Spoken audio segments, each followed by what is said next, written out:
Sejam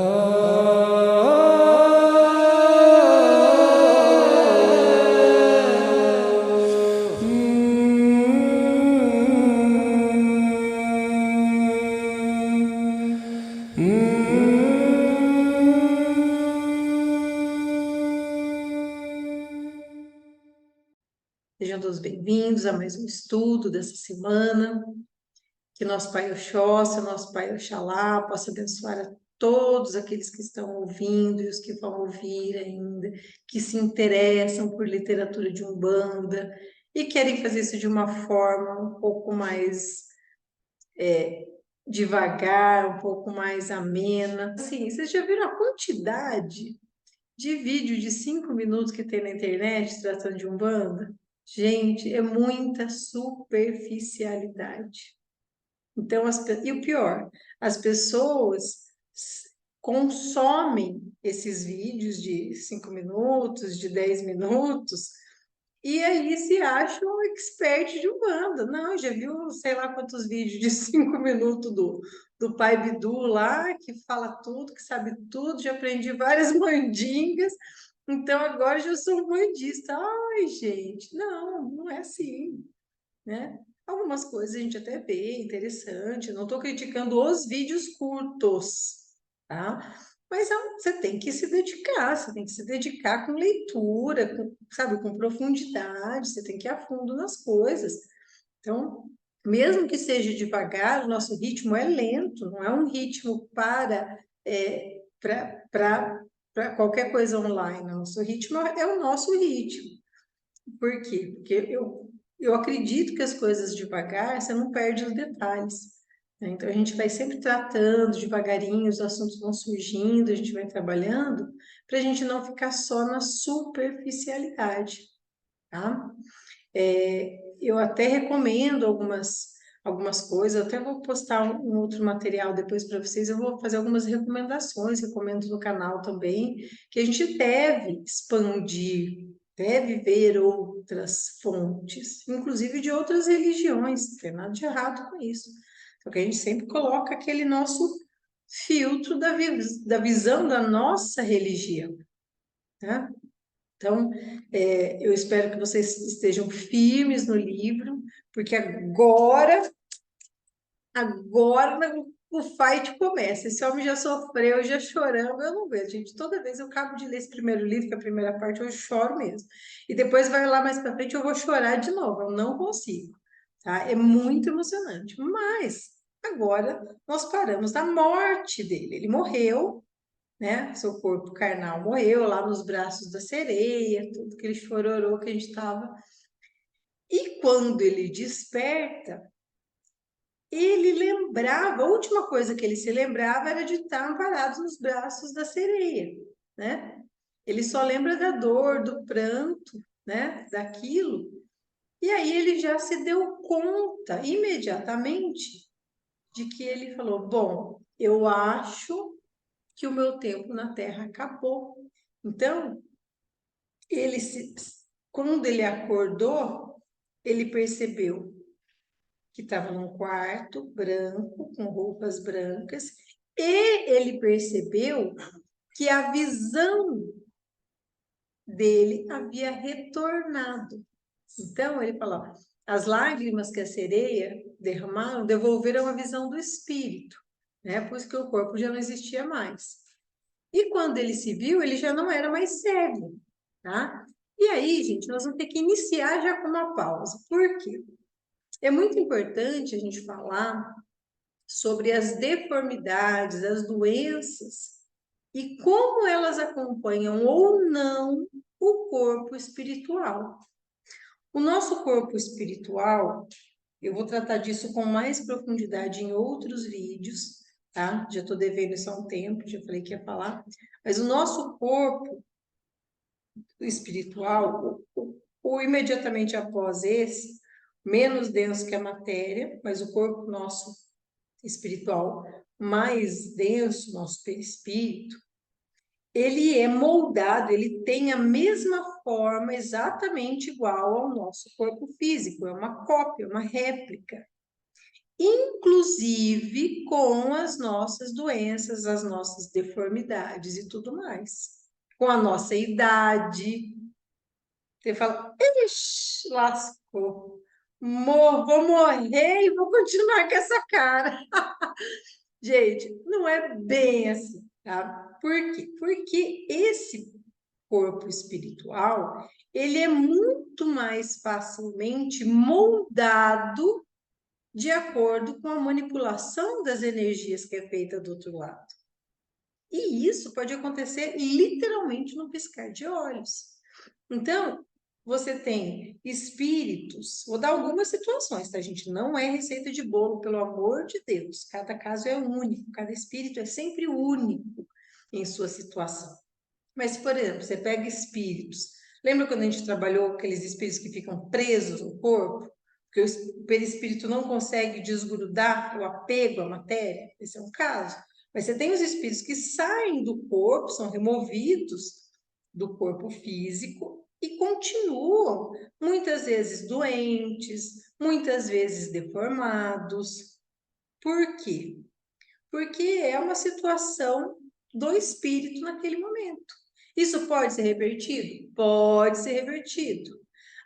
Às vezes com ajuda, às vezes a própria pessoa. Quando a pessoa consegue, do outro lado, tomar consciência da sua situação, aprende a manipular estas energias com auxílio dos seus mentores, com auxílio de instrutores, professores do lado de lá, a pessoa consegue moldar esse seu perispírito, inclusive com várias aparências. Nós já tratamos desse assunto aqui também, que o espírito pode assumir várias aparências. Então, eu já vi, por exemplo, meu avô já vi várias vezes, meu avô, pai da minha mãe, desencarnado, e a última vez que eu ouvi, ele estava muito mais jovem. Então, ele morreu em torno aí dos 70 e poucos anos, 74, 75 anos, e quando eu vi, a aparência dele era de alguém em torno aí de 45, 50 anos no máximo. Então, sempre muito elegante, o mesmo estilo de roupa que ele usava, mas a aparência dele muito mais ereta, né, mais jovem, tá? Assim como você tem espíritos que escolhem conseguindo, veja bem, gente, não é assim, eu escolho essa forma. Além de escolher, esse espírito tem que ser capaz, tem que ter conhecimento para moldar essas aparências. Não é uma mera questão de escolha, tá? Então, existem espíritos que se amoldam com uma aparência infantil, ou uma aparência adolescente, tá? Por quê? Dependendo da finalidade que isso tem para esse espírito e para o trabalho que esse espírito pode desenvolver. Então, tudo tem uma razão de ser, não é estética, entende? Para o lado de lá não se trata de estética. A estética do lado de lá é aquilo que a gente pensa, é a nossa energia que emana do nosso pensamento. Então, voltando para as deformidades, muitos espíritos conseguem se recuperar com muita rapidez da doença. E para isso, a doença que vai junto para o corpo astral. E para isso, gente, existem inúmeros locais de apoio, locais de tratamento, locais de recuperação destes perispíritos, que são corpos astrais, mas são corpos. Então, quantas e quantas colônias. Eu não gosto, ó, eu amo André Luiz e toda a sua coleção. Eu já li assim, não li os 12, 13 livros, mas eu li pelo menos uns 7, 8, tá? E assim, eu gosto muito do André Luiz, do espírito, né? Que Chico Xavier psicografa. Porque ele é muito simples, objetivo, escreve de uma maneira bem didática. E ele narra muitos hospitais. Só que ele narra, gente, aí que é o ruim. Ele narra várias situações, não quer dizer que toda vez é aquilo. Mas vocês imaginam a quantidade de hospital que tem para amparar uma imensidão de espíritos com várias culturas, vários perfis, várias religiões, entende? Então, muitos desencarnam, são amparados, são recolhidos, tem milhares de equipes socorristas que fazem esse serviço. pegam aqueles espíritos. Gente, esses espíritos para o socorrista vir recolher e levar para o hospital são espíritos que são autorizados. Todo mundo cumpre ordem, ninguém faz as coisas da cabeça. Nem aqui, nem lá. Entende? Então, do lado de lá, esses socorristas recebem a ordem. Olha, vai buscar o fulano, que ele desencarnou, ele precisa vir para cá para se recuperar. E vão para centros de recuperação parecidos com hospitais, até na aparência. São construções brancas, a roupa clara ou branca. Então, aqui até o próprio espírito, Simas de Almeida, que é o nome fictício dele, ele narra essa mesma situação. Ele vai para uma edificação parecida com um hospital, clara, e ele está com vestes brancas. Para quê? Para se recuperar, para regenerar o seu espírito. E ele regenera a visão. Então, assim, eu morri com uma doença grave, né? Morreu de acidente, né? Então, o corpo vai e o corpo, sim, se regenera, tá? Então, muitas... mas tem alguns espíritos que ficam deformados? Tem, tem. E aí eu pergunto para vocês que já estão... sim, o nosso lar retrata bem isso. É que, assim, o nosso lar... o povo tem mania de achar, de assistir e de achar que vai ser sempre daquele jeito. E aí eu não gosto. Aquilo é uma hipótese, aquilo é o caso do André Luiz. Ponto. Existe uma infinidade de outros. Não, entendeu? Não adianta a gente imaginar que é sempre daquele jeito. Então, esses espíritos se recuperam. Inclusive, às vezes, para o espírito é muito importante ter essa reconstituição, tá? Teve um caso de alguém próximo, tá? Que tinha uma amiga que perdeu o filho em um acidente de moto e esse rapaz se esfacelou inteiro. Ele perdeu os membros, mão, perna, pé, ele ficou literalmente esbugalhado, assim, espicaçado por causa do acidente de moto. E morreu muito novo, muito jovem, 20 e poucos anos. A mãe do rapaz, quando essa pessoa encontrou, que a pessoa é médium, encontrou a mãe do rapaz, que era sua amiga, e falou: fulano, né, que difícil, né, seu filho que morreu, tal, assim, foram lá conversando e de repente a médium teve aquela visão. Ela viu aquele rapaz numa cama, assim, de hospital, e ele fazia assim, ó, balançava desesperadamente os braços e as pernas. A médium que viu aquela imagem não estava entendendo nada. Falou: o que esse rapaz está fazendo? Tá desesperado, coitado, tá atormentado, você não sabe o que está acontecendo. Aí ela perguntou assim: você tem uma foto do seu filho aí? Posso ver? Aí ela mostrou, falou: é esse rapaz que eu tô vendo. Tô vendo ele com as mãos e com os braços assim, ó, tentando, como se estivesse tentando me mostrar. E a mãe chorou muito, ficou muito comovida, porque a preocupação da mãe era de que ele estivesse inteiro do outro lado. Então, aquele filho encontrou aquela médium, que encontrou aquela pessoa, a mãe, né, por uma casualidade, e conseguiu um canal ali, um rádio que na frequência, que conseguiu mostrar para ele falar para a mãe: não, eu estou inteiro, minha mãe. Não estou espicaçado, não estou bagaçado aqui do outro lado. Isso para uma mãe faz diferença. Então, muitos espíritos eles são levados para os hospitais para se recuperar. E detalhe, tá? Até o Rubens Saraceni narra nesse livro a mesma situação que o André Luiz e tantos outros livros psicografados narram.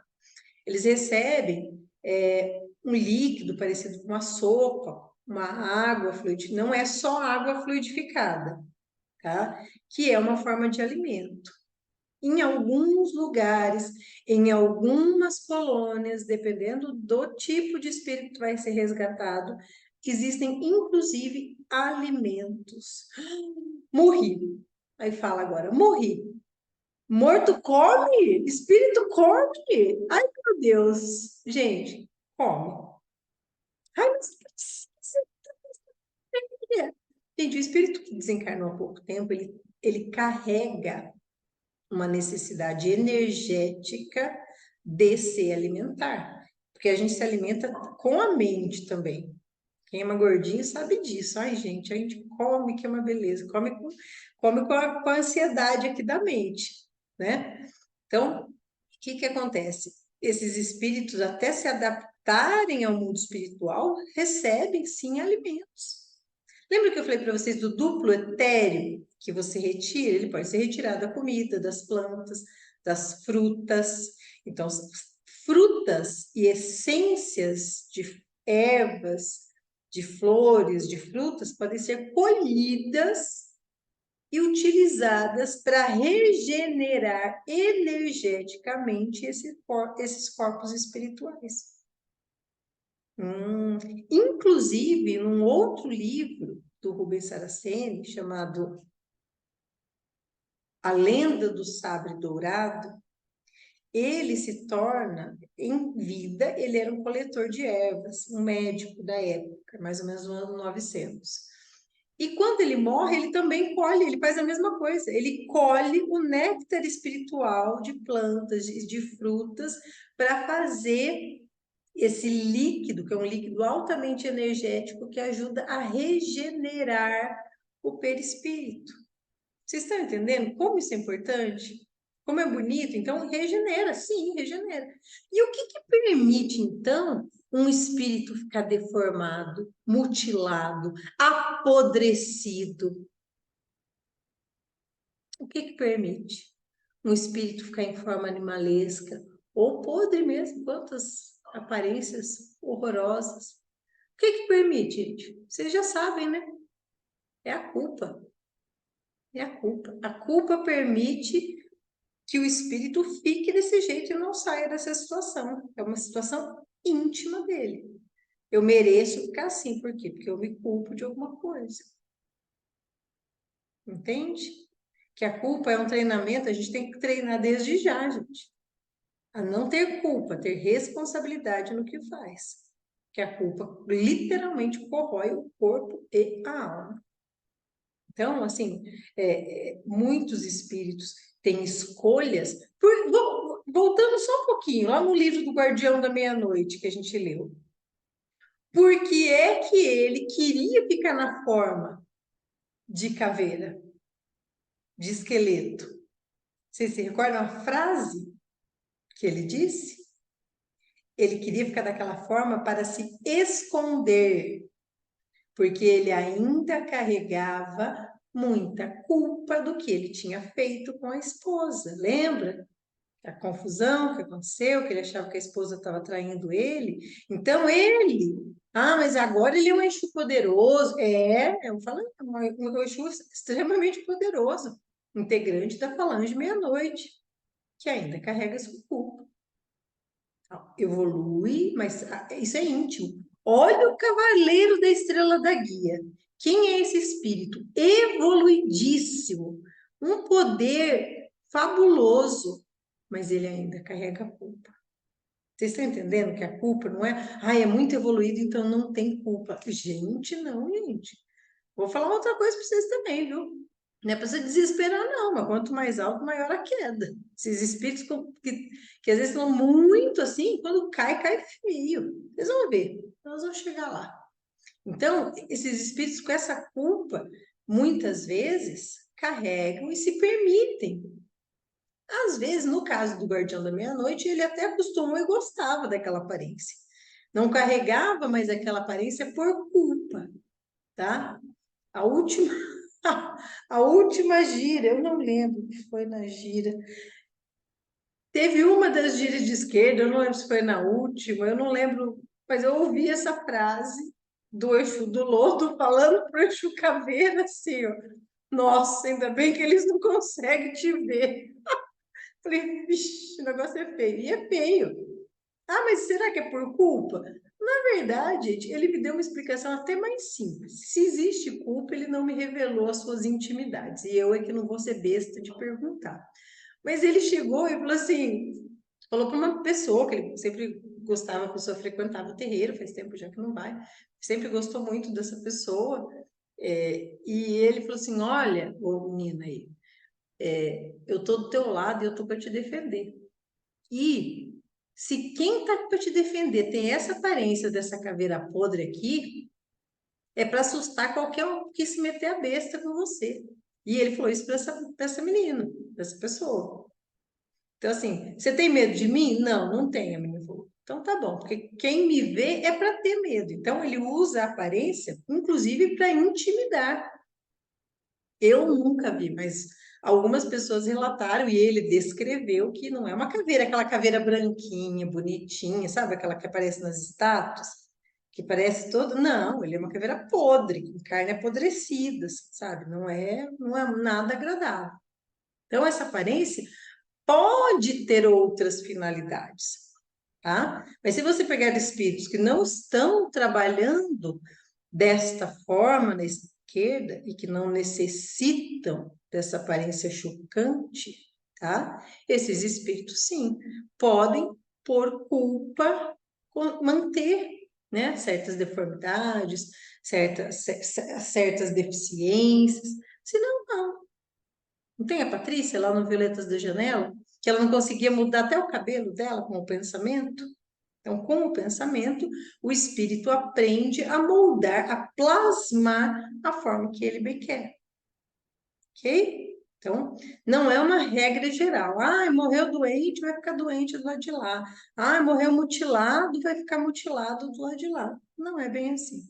A maioria, inclusive, com socorro e com instrução, se recupera até num curto espaço de tempo. Dependendo, claro. Tá? E ele, voltando agora para o nosso cavaleiro, ele viu, né, percebeu, então ele falou, olha, eu não sei, percebeu quando ele acordou, ele falou, olha, não sei por quanto tempo eu fiquei adormecido, apenas que estava de branco, vestindo roupas brancas nesse hospital. E ele ficou pensando, pensando, pensando, né, não sentia mais dor, né, só que ele sentia uma solidão gigantesca. Ele até pensou, ele falou, bom, quando estava na Terra, eu me preparei para morrer. Eu tinha uma boa noção do mundo espiritual. Ele, inclusive, fazia lutas e batalhas no campo eterno. Lembra que ele fazia isso? No plano espiritual. Então, ele já tinha uma noção muito clara, muito consciente do que estava acontecendo. Só que ninguém preparou ele para essa parte. E a solidão que ele estava sentindo? Ele falou, morri, e agora? Estou sozinho. Aí, o primeiro pensamento dele é, onde é que estão todos meus amigos que já morreram? Onde estão os meus pais que não vieram me ver? Será que eles não me perdoaram? Aí, quando ele começou, ele viu que os dedos dele estavam iluminados, porque ele já não tinha mais a matéria para conter a energia dele. Então, ele reluzia luz no seu perispírito. Quando ele começou a ter esses pensamentos de tristeza por solidão, ele viu que imediatamente a luz se apagou dos dedos dele. E aí surgiu uma senhora no quarto com um jarro de água, né? E perguntou se ele precisava de alguma coisa, se ele estava se sentindo bem. Ele perguntou para ela há quanto tempo ele estava ali. Ela falou, tá uns 7 dias. Aí ele pensou na sereia, e ele falou assim, acho que eu estava delirando, né? Aí ele perguntou, às vezes tem espírito que vem para cá que tem delírio? Ela falou, sim, muitos, né? Tem espíritos, tem delírios por estar no estado ainda intermediário, tá? Entre vida e morte, né? E alguns sofrem alterações muito profundas no seu estado mental e precisam de meses, né? Às vezes, para se recuperar. Aí ele tomou um pouco daquele líquido da jarra e viu os dedos se iluminando novamente. Ou seja, aquela água era energética e ajudava a equilibrar a sua vibração. Além de energia, era também equilibradora, né? Os dias foram se passando, né? Ele foi se recuperando e nada de nenhuma visita, né? Só a irmã, que era médica, que vinha trazer o jarro com líquido para ele. Já pelos 15 dias que ele estava ali, ele já estava de saco cheio. Aí até a médica entrou, colocou as roupas em cima da cama dele e falou, olha, agora você já está liberado para sair do seu quarto e quiser andar, né? Pelo nosso espaço, você pode andar. Aí ele pegou as roupas, vestiu as roupas e foi até o portão, né? Ele observou as construções lá. E as construções eram muito diferentes da Terra, mas muito funcionais, né? Eram brancas, cercadas por jardins, né? E aí ele foi até o grande portão, portão, sim, para ver como é que era do lado de fora, né? E chegando lá, ele viu um senhor que tomava conta da entrada, era o senhor José. E aí ele disse, seu José, se eu quiser sair, eu posso sair? Aí o José falou, pode ir, você está livre para ir onde você quiser. Eu posso voltar para o mundo terreno? Ele falou, você sabe o que vai acontecer, né? Aí ele pensou, ele falou, sim, ninguém vai me ver, vai ser até pior. Ele falou, ninguém vai te ver. Então, mas se você quiser sair, você é livre. Aí ele pensou, pensou. Ele falou, mas eu vou ficar fazendo o quê aqui? Eu estava indignado. É assim que eu me vejo, tá, gente? Porque eu acho que eu não ia conseguir ficar mais que 15 dias parado. Nossa Senhora, isso eu entendo completamente, esse espírito. Deu 15 dias, já tá bom, tipo, vamos, o que que eu vou fazer, o que que eu quero fazer? Não vou aguentar ficar aqui à toa, não, tocando harpa, né? Brincadeira. Aí ele perguntou para o senhor José, e o senhor José falou assim, olha, tem várias organizações, irmandades, né? Que vêm aqui buscar pessoas para se integrar, para ajudar, né? Cada uma é para uma finalidade, mas no fundo todas elas querem benefício dos espíritos, que anseiam pela liberdade do plano terrestre. Aí ele falou, eu vou nessas daí. Aí ele falou, mas você não acha que você devia esperar algum conhecido seu vir te visitar antes? Aí ele falou, não, eu duvido que venha alguém atrás de mim. E aí ele foi para o quarto dele e ficou imaginando se alguém realmente viria visitá-lo. E aí ele falou: não, meus pais não devem ter me perdoado, né?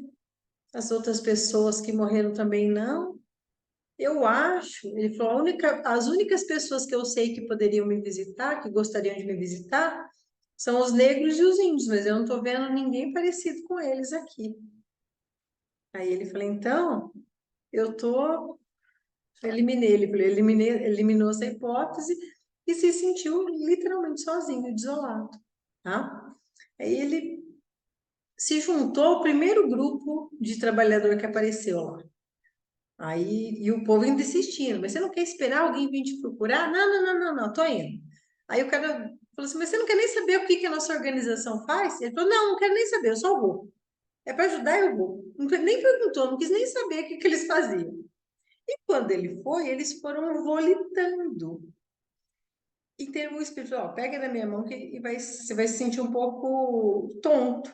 E ele, a velocidade com que eles volitavam era gigantesca. E ele, quando ele chegou, ele quase vomitou, passou mal, estava sentindo tontura. Nossa, teve que ficar uns minutos para se recuperar, saindo da colônia onde ele estava para o lugar onde essa irmandade, onde essa organização ia trabalhar, né? E quando chegou lá, ele falou, mas nossa, mas eu já estava acostumado com as viagens astrais, então em espírito ele se deslocava. Ele falou, mas agora você não está na carne. E agora, em espírito, você consegue viajar numa velocidade maior do que a da luz. Por isso é vertiginoso, você tem que se acostumar a fazer isso. Aí ele falou, nossa, já ficou impressionado. Quando chegaram lá, ele se apresentou, né? Que era Simas de Almoeda, tal, porque ele se apresenta com o último nome que ele se recordava em terra, né? Ele era uma colônia de leprosos. Então, desculpe, antes de sair da colônia, a médica que cuidava dele falou, olha, Simas, antes de você partir, tem um presente para te dar.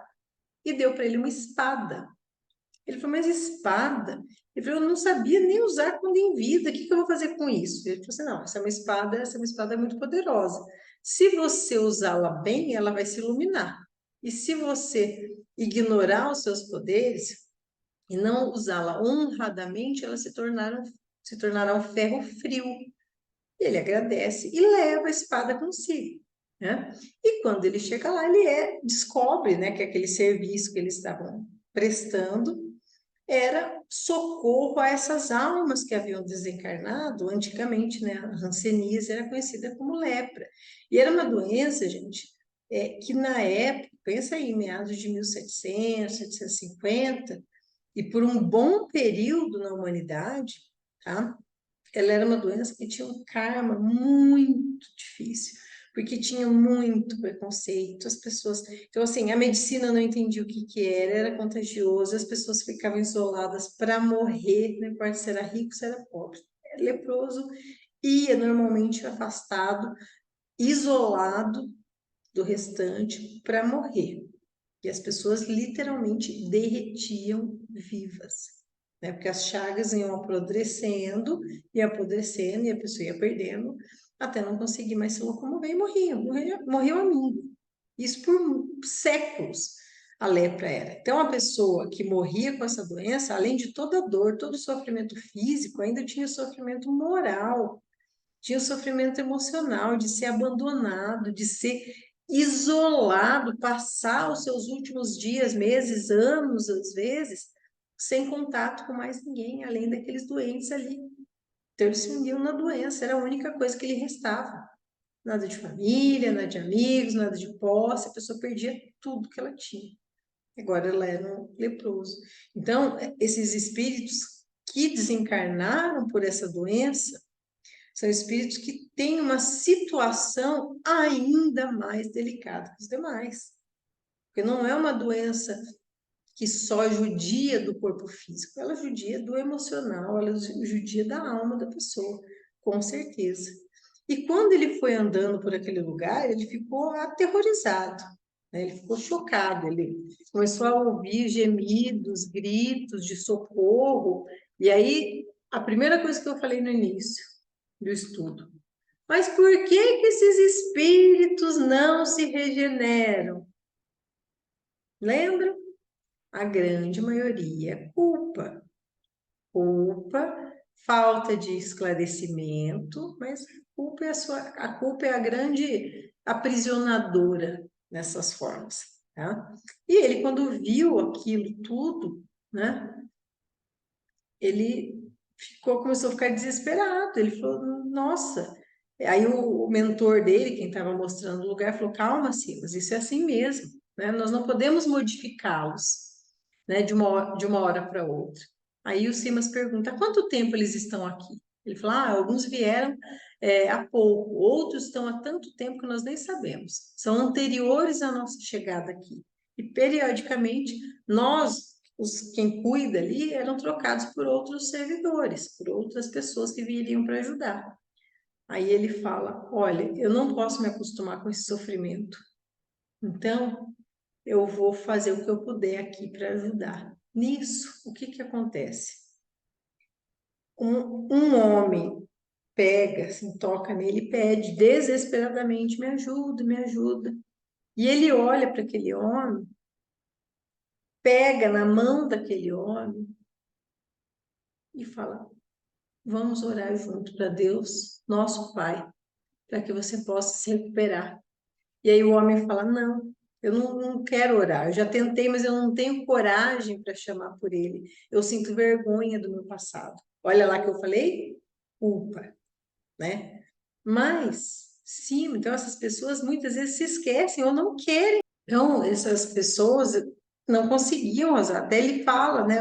O Simas pergunta para ele, fala, mas você não conseguiu rezar? Não fez nada para alterar o teu estado atual? Ele fala, não, eu sou um devedor para Deus. Ele não se incomoda com a minha dor, entende?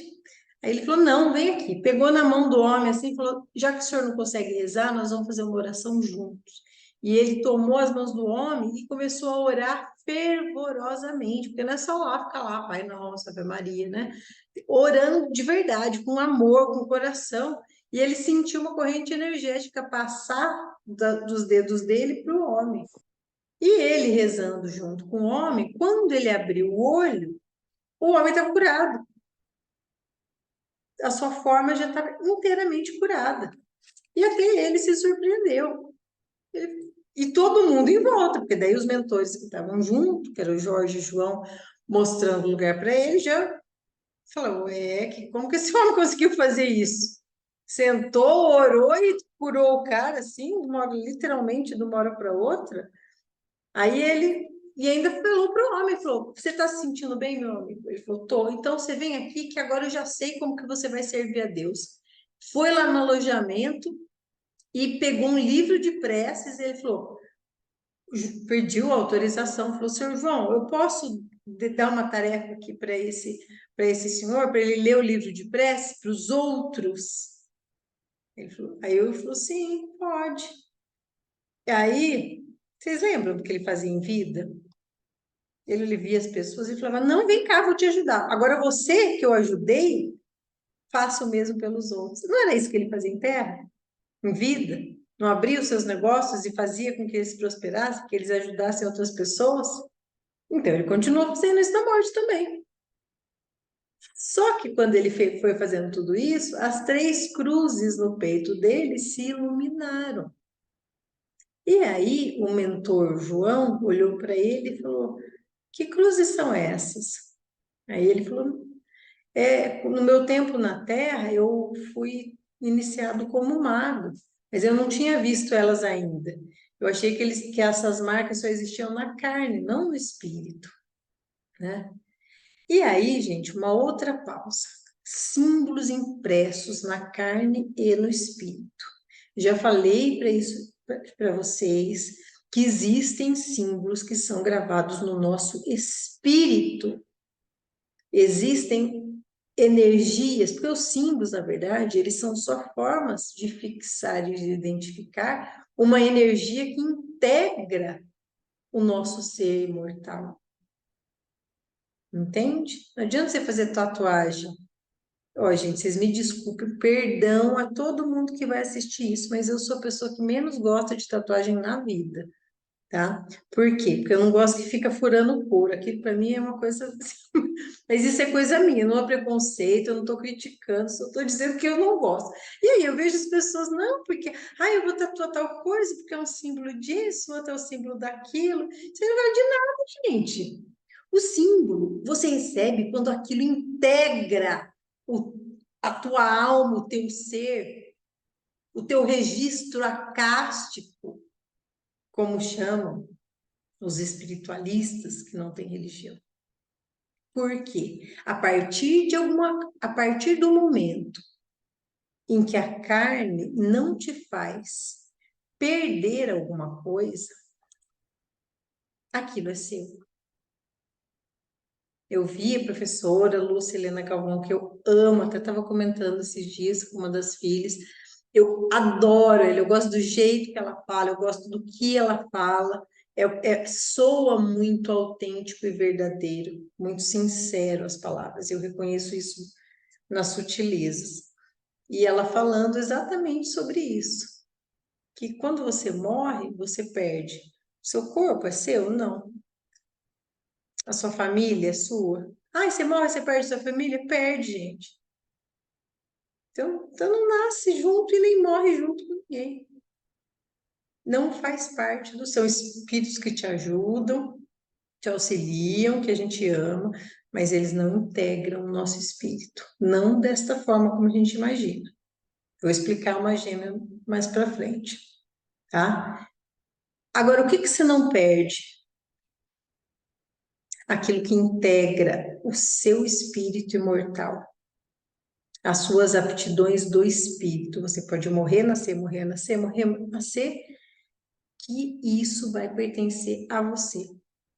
Normalmente, os traços de caráter que a gente demonstra em vida, eles são adquiridos pelo nosso espírito. Entende? Sentir a dor do outro. Isso a gente vai adquirindo. Amar o Criador, independente da. Você já imaginou quantos milênios a gente já não nasceu? Quantas vezes a gente já não nasceu e não morreu? Quantos nomes e formas Deus teve para a gente? Então, importa o nome e a forma que a gente dê para Deus hoje? Não. Mas a Umbanda é uma das religiões que já integrou o meu espírito.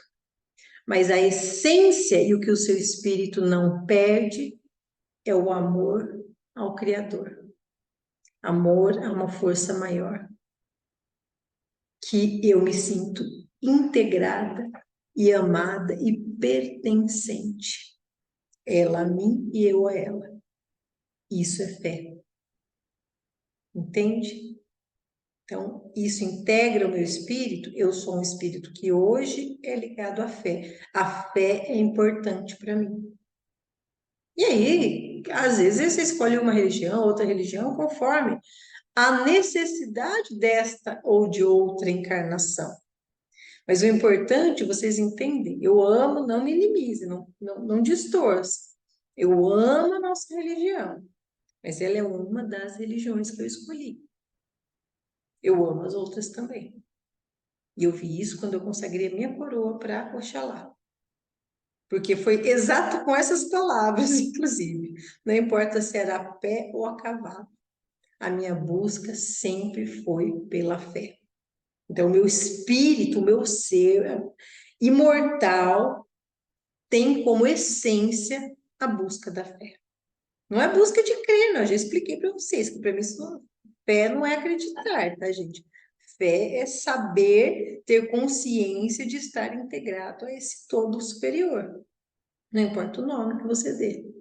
Então, isso não sai, isso fica impregnado. Alguns iniciados recebem símbolos no espírito para identificar estas vibrações que fazem parte do seu espírito, justamente por ter algum tipo de iniciação diferente naquela vibração. Vou falar uma curiosidade, talvez a gente não vai estudar esse livro, então eu vou tratar algumas partes dele, mas tem um outro livro do Rubens Saraceni, que inclusive ele fala, eu até li para um maçom próximo aqui, que eu não posso falar quem, senão, né, você sabe, né, se falar tem que te matar. Então, li para o maçom próximo que a maçonaria, ela é do plano espiritual. A maçonaria, ela não é uma coisa terrena, ela é criada no plano espiritual. E o iniciado, uma vez iniciado, ele é iniciado em espírito. E ele sempre será iniciado. Entendem? Então, esse espírito que inicia do lado de lá, vem na carne e as coisas comungam para que ele se inicie na carne também. Mas o seu espírito já é iniciado na maçonaria. Então, ela é uma ordem iniciática, porque tudo que é iniciático, gente, é que existem ensinamentos secretos revelados somente àqueles iniciados. Isso é comum, não tem nada de errado com isso, tá, gente? Eu não vejo, eu concordo plenamente de que não existe, você não pode abrir tudo para todo mundo, por quê? Porque nem todo mundo está preparado para proteger aquele conhecimento. O conhecimento precisa ser protegido, para não cair em mãos erradas, para não ser distorcido, para não ser dado uso indevido. Então, tudo que é iniciático tem que ser assim, tem que ter essa parte secreta, né? E a maçonaria é uma destas ordens iniciáticas criada no plano espiritual e regida por Xangô, o orixá do equilíbrio. Muito bacana, né? Agora eu chego nesse livro, vocês vão gostar. Então, esses símbolos iniciáticos integram o espírito do Cavaleiro da Estrela da Guia e acompanham, e assim, quando ele usa esses poderes, que são poderes, né, gente? Elas se iluminam, as cruzes se iluminam e os outros conseguiram ver, tá? E aí, ele foi, gente. Vocês imaginam o que esse homem fez lá nessa colônia de leprosos, né? Ele foi curando um, onde ele ia passando, ele ia rezando junto, ia curando, e cada um que ele curava, ele transformava em um auxiliar. E assim foi. Aí, quando o irmão João viu lá tudo que ele estava fazendo, ele falou: irmão, escuta, você falou outras línguas, né? Ele falou, falo várias línguas. Ele foi criado na Itália, mas o pai era péssimo, ele rodou todo o Oriente Médio, falava a língua indígena, né, o português, então ele tinha muitas línguas. Ele falou, eu vou levar você para uma ala de alguns espíritos que não falam a nossa língua e a gente não consegue ajudar eles de jeito nenhum. Por quê? Porque eles não entendem o que a gente está falando. Outro detalhe, mas o espírito não se entende pelo pensamento? Ai, pai, gente, cada um enxerga o seu tamanho, não é assim, né? Nem, não é assim que você morre e você sai falando as línguas todas. Não funciona dessa forma. Você vai morrer, você vai ter mais perto, mais próximo daquilo que você sabia na última vida. Para poder despertar esses outros conhecimentos que você pode ter de outras vidas, isso é necessário acessar. Você tem que saber o botãozinho lá do Drive para poder acessar isso daí. Então, não é automático. Morri sem falar todas as línguas, com todos os espíritos. Não. Então, existem muitos espíritos que não conseguem se comunicar. Morrem em uma outra localidade, são recolhidos ali, né? E aí ficam sem comunicação. Aí, quando ele chegou, ele conseguiu se comunicar, né, com essas pessoas, ele, ele consegue atender e curar uma dessas meninas, uma dessas mulheres. E o nome dela é Soraya. E essa Soraya fica tão grata, tão agradecida, ela se encanta tanto com ele, com o que ele faz, com o serviço de bondade que ele está prestando, que obviamente ela também se torna uma auxiliar dele. Só que é um espírito que estava chocado pela diferença, pela morte como leprosa e pela diferença da língua. Então, ela vai lentamente se habituando, aprendendo a língua deles para se comunicar e vai se curando do trauma, do choque. Nesse entremeio, o João chama ele e fala assim: Ah, ô Simas, eu acho que teu lugar não é aqui nessa colônia, não. Eu acho que você deve arrumar, a gente vai arrumar uma coisa para você lá na sede da nossa organização, né? Aí ele para, pensa, ele fala assim: Não, não, não, não, não. Aqui eu não sou superior a vocês. Que ele percebe que eles começam a tratar e perguntar tudo para ele, tratar ele como se ele fosse superior ali a todo mundo. E ele fala: Não, não, não, não, aqui eu sou um trabalhador igual a todo mundo, igual a vocês, eu não vou para sede nenhuma. Eu tô bom aqui, eu vou ficar aqui. Ele já percebe uma tentativa das pessoas endeusarem ele, e isso, gente, é um perigo para o ego. Ele é um espírito ligeiro, esperto e sabedor das armadilhas da nossa mente. Ele fala: Isso aí é um pulinho para você, ó, inflar o ego, se sentir superior, e aí ó, você cai mesmo. Inflou no ego, o buraco é certo. Ele fala: Não, não vou, não. Aí ele fala assim: Já que vocês estão, né, querendo aí fazer tanta, estão pensando aí no que fazer, aceita uma sugestão? Ele fala assim: Tem alguém para fazer oração? Mais alguém para fazer oração, cuidar dessas pessoas? Ele fala assim: Então, eu vou fazer o seguinte. Porque ele percebeu que aquele lugar era um amontoado. Aqueles espíritos que estavam ali cuidando daqueles espíritos falecidos pela lepra, eles não conseguiam fazer muito mais do que alojar eles em camas, em macas. E não conseguiam fazer muito mais que isso. Não é que eles não queriam, não tinham capacidade. Aí ele falou: Não, amigo, eu tenho uma ideia. Ele falou: Ó, me desculpe a intromissão, se você aceita a sugestão, eu queria fazer diariamente uma doutrinação com esses espíritos. Por quê? Eles não podem ficar aqui indefinidamente esperando que o milagre aconteça. Então, ele não é de cruzar os braços. Ele é de vamos, vamos, vamos. Deus me ajuda, então vem cá. Deus me ajuda e vamos, pega e sai para a luta, né? Aí ele consentiu, né? Os mentores consentiram, né? Ele falou: Só que a gente não pode deixar a jovem no seu alojamento, né? Que ela queria ficar com ele. Aí ele falou: Não, eu me encarrego, eu me responsabilizo por ela. Ele falou: Mas você vai dormir no seu quarto? Ele falou: É. Aí o outro já fica meio assim e ele não vê maldade nenhuma. Só que ela, com o passar do tempo, começa a dormir no quarto dele, começa a se afeiçoar demasiadamente a ele e se apaixona por ele. Inclusive, ela tem aquela idolatria. E ele, quando olha para ela, ele até falou: Nossa, você parece a Jasmim, que era o olhos dos meus olhos, a luz da minha luz.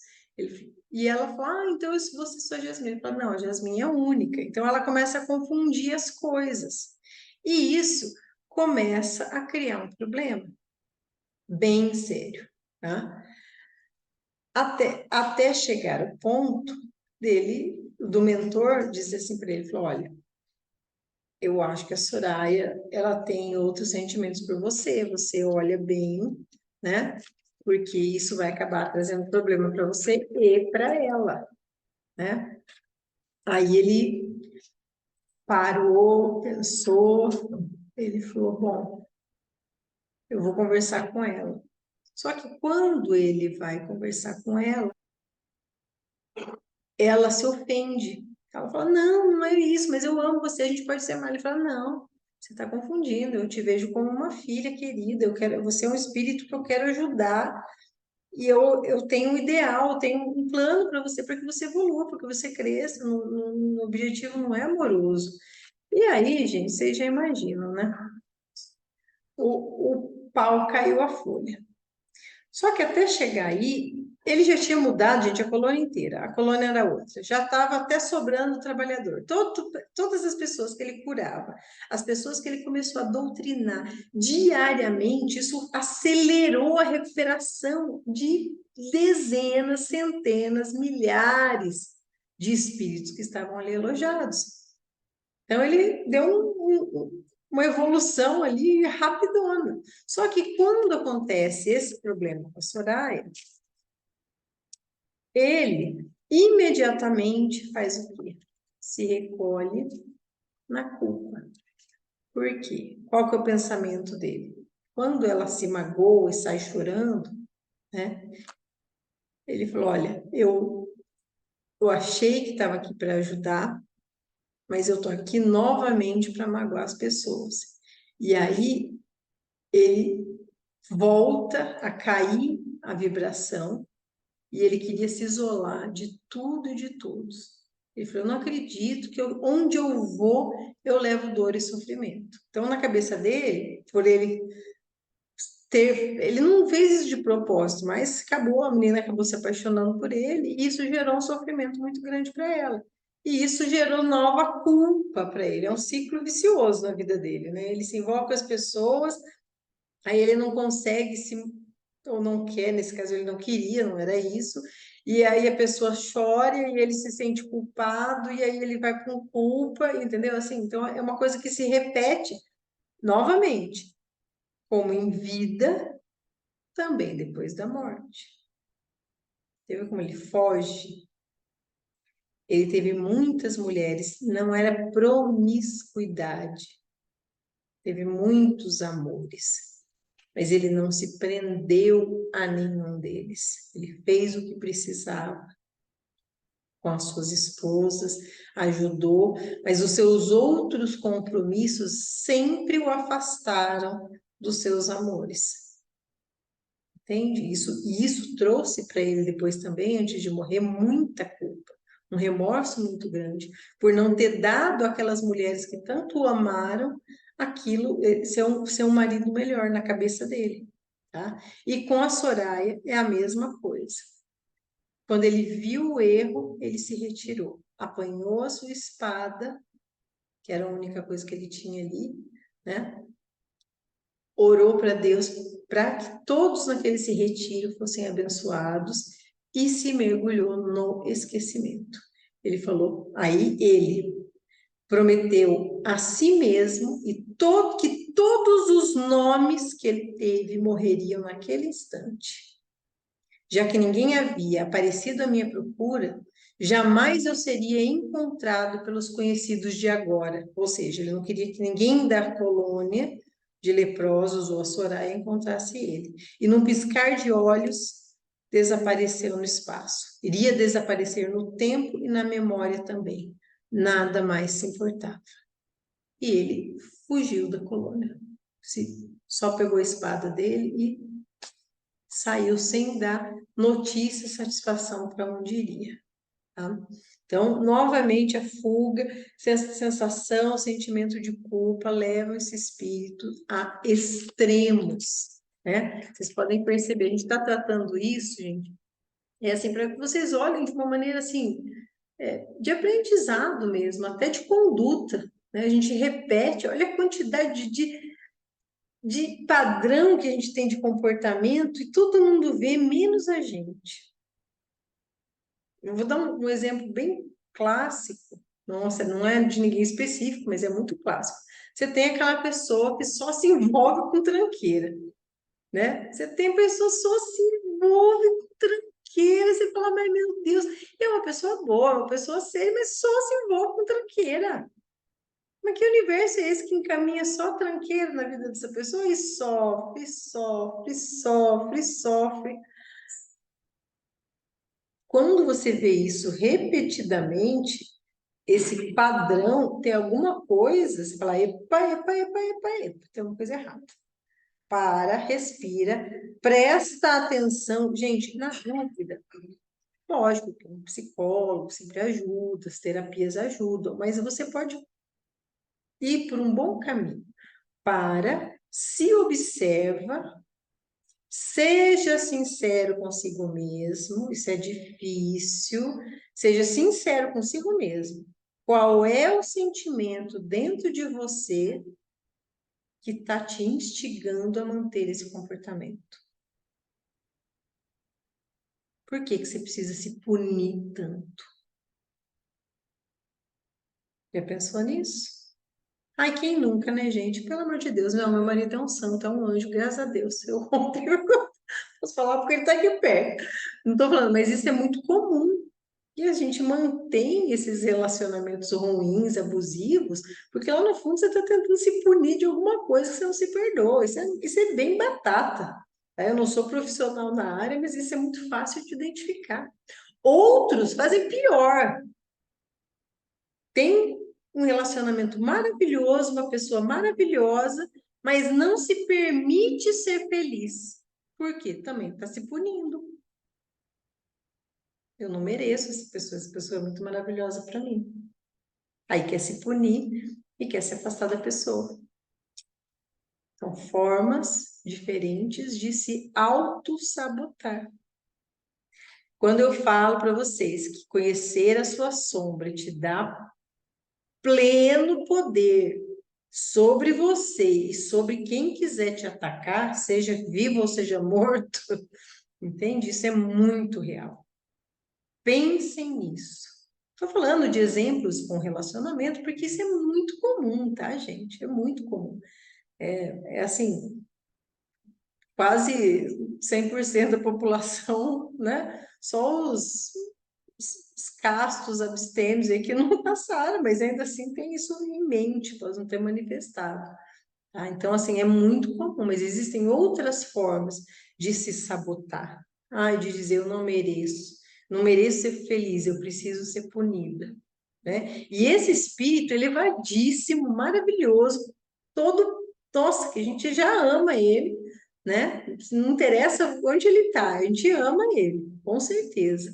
Ele se via nessa volta de punição, porque eu fiz isso, a culpa é minha, eu não fui bom o suficiente, gente, porque senão eu não posso ficar esperando muito. Cadê? Fica a teu critério, que eu não consegui escrever aqui, de repente Ah, eu tá. Não, falar. então abre o áudio e pode falar. Abre, pode falar. Boa noite. Boa noite. Não, é um caso que aconteceu comigo, com relação ao que você falou primeiro lá, dos casos em que as pessoas acabaram de morrer e passam por cirurgias. Eu, Uhum, muitos anos, trabalhei fazendo levantamento de local de acidente de trânsito. uhum, Então, assim, ali na 44, ali em Arapongas, eu fiquei 8 anos trabalhando com isso. E uma vez eu atendi um caso assim de um rapaz de 23 anos que ele morreu num acidente e assim foi um acidente muito horrível porque ele ficou assim, o corpo dele ficou assim completamente assim destroçado, realmente foi algo assim muito, muito, muito fora do comum. E aí a gente liberou o corpo, e a família era de Santa Catarina, o corpo foi para lá, ele foi cremado, tal, e dali 2 dias após esse fato, o pai dele saiu lá de Santa Catarina e veio falar comigo, me procurar na delegacia em Arapongas. Ele falou assim: ó, eu só tenho sábado, você poderia me atender? Eu achei estranho, mas atendi ele no sábado de manhã e ele chegou lá na delegacia e falou assim: olha, né, poxa, 2 dias só após até o enterro, tal, né, a cremação, o pai me procurar. E ele falou assim, olha, eu preciso de ver fotos do acidente do meu filho. E eu falei, olha, não é muito comum a gente mostrar as fotos e tal, mas daqui a um tempo vai ser feito o inquérito, nós vamos ter um prazo para ser feito, algumas fotos vão estar disponíveis lá. Ele falou, não, mas eu quero muito, eu preciso muito de ver essas fotos do acidente agora. E aí eu fiquei na minha cabeça, no meu pouco entendimento, eu pensei, como é que eu vou chegar para um pai e vou mostrar as fotos ali do filho dele, né, que acabou de falecer há 3, 4 dias, um braço para cá, um corpo para lá, uma cabeça aqui. E a minha preocupação era aquela de mostrar para ele e, de repente, aquele homem simplesmente desabar ali na minha frente, né? E aí ele pegou e falou, não, mas eu preciso, eu quero ver. E aí a gente conversando, eu resolvi mostrar as fotos para ele. E cada foto que eu mostrava, eu não vou dizer assim que ele ficou feliz de ver, mas ele ficou assim, ele ficou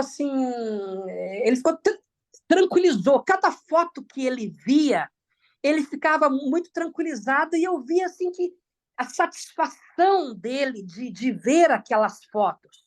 E eu, na minha ignorância, eu jamais, no momento ali, eu não entendi. E eu mostrava as fotos, mostrava uma, e quando eu terminei de mostrar, ele me abraçou. Rapaz, muito obrigado. Eu quero te agradecer demais. Olha, você não sabe o que você fez. Muito obrigado, muito obrigado. E eu, logicamente, estranhando, porque, né, um pai vê aquela situação. E assim, ele percebeu assim a minha dúvida e falou, não, eu vou te explicar o motivo que eu precisava de ver essas fotos. Eu sou médium, né?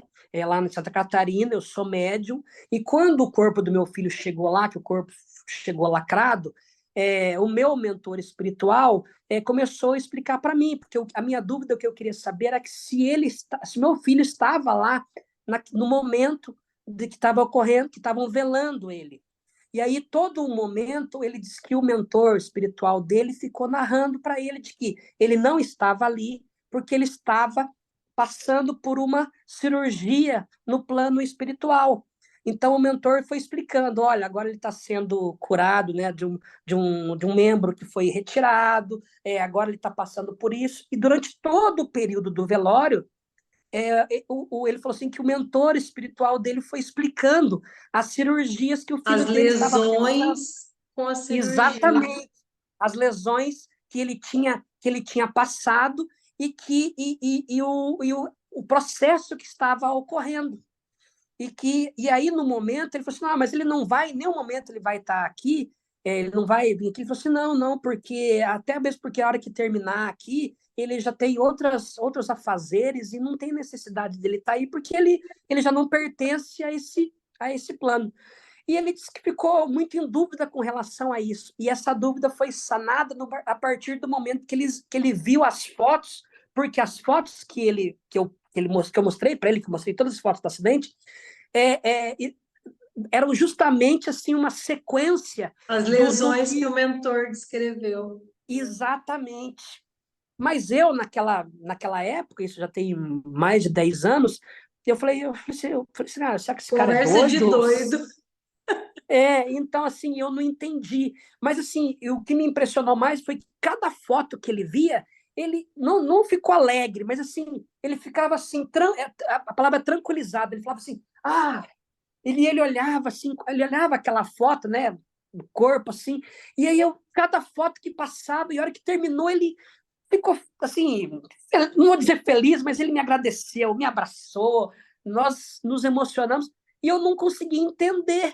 E aí ele me explicou, que ele falou assim, olha, e ele falou assim que durante todo o período, até o momento da cremação do corpo, disse que o mentor dele explicava para ele as passagens, os detalhes da cirurgia, e que ele ficou na dúvida com relação a isso, mas quando ele viu as fotos, ele conseguiu, assim, ele falou assim que foi como se fosse assim, um quebra-cabeça que foi montado Sim, para ele, e ele precisava daquilo. sim. E aí depois de muito tempo, né, e agora mais ainda com a tua explicação, que a gente começa a entender melhor as coisas, né? É. Então, quer dizer, às vezes a gente acha que é uma coisa estranha, acha que é uma coisa assim que, nossa, que loucura é essa? Mas não é, isso processos, são fases de coisas que acontecem, mas que às vezes a gente demora um tempo para entender, e aquele senhor ali já estava, vamos dizer assim, num estágio de conhecimento que permitia ele ver aquelas fotos do filho e se tranquilizar diante daquelas fotos, porque ele sabia o que estava acontecendo, porque o mentor passou para ele. E mais do que isso, Kleber, eu vejo assim, nessa situação muito claro. Você fala, mas por que que Porque assim, muitas vezes, e todos vocês vão passar ou já passaram por isso, nossos mentores conversam com a gente e a gente ou não acredita, ou a gente acha que é coisa da nossa cabeça. É muito comum a gente achar que é coisa da nossa cabeça. Então, às vezes, eles precisam dar certas informações para você ter certeza daquilo. Aí veio tudo aquilo. Imagina para um pai, num momento de. Para você achar que você está delirando, é muito fácil. Mas quando descreve tudo aquilo, que são coisas que ele não teria como saber, ele vê a foto e confirma, ele fala, não. Aí o conforto vem imediato, fala, não, realmente o meu mentor veio, me falou, eu acredito, eu confirmo, não é coisa da minha Isso. cabeça. Isso, Entende? foi isso aí, porque assim, a tranquilidade que aconteceu, porque você veja, ele era um empresário lá de Santa Catarina, ele acabou de terminar a cerimônia fúnebre do filho, e ele simplesmente ele veio para Arapongas, ele queria saber quem que tinha atendido e precisava de saber desses detalhes, né? Então, assim, eu demorei para entender, né? E agora eu quis compartilhar isso porque foi uma coisa assim Sim, claro, a gente tão agradece. que Porque assim você. foi uma coisa assim muito parecida, né, com o que você falou no início. Sim. E lá atrás achei como uma coisa assim estranha, né? Então a gente demora para ter o entendimento necessário das coisas, né? E Sim. aí hoje as coisas ficam com mais uma clareza a mais. Então acho que é importante a gente poder compartilhar isso. Sim, Obrigado. não, eu que agradeço, Cléber, obrigada mesmo. Eu tenho experiências ricas aí, práticas, de vários ângulos aí diferentes que a gente.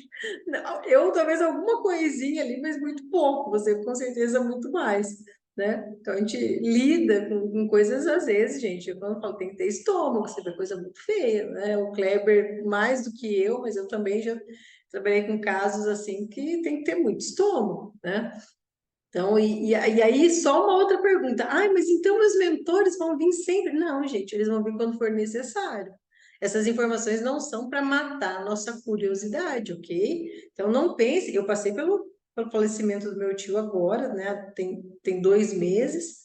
Então, você quer saber notícias, você quer saber. Eles vêm para matar a nossa curiosidade, a nossa ansiedade? Não, não vem. Só quando aquilo for realmente necessário, tiver um propósito, vem informação, vem confirmação. E nesse ponto, eu sou altamente cética. Não vem receber carta psicografada dizendo que é o meu parente, não, que eu estou fora. Eu, se não tiver uma prova inequívoca, algo muito incisivo de que só realmente aquela pessoa poderia saber, eu sou igual, ai Deus me livre, vou bater aqui na madeira, mas eu sou igual aquele padre Quevedo, isso não existe. Então, assim, não. E a gente tem que ser cético, porque a quantidade de gente que está aí para enganar, para ludibriar, é infinita, vocês sabem, né? Então, gente, vamos encerrar que vai dar o tempo que já deu.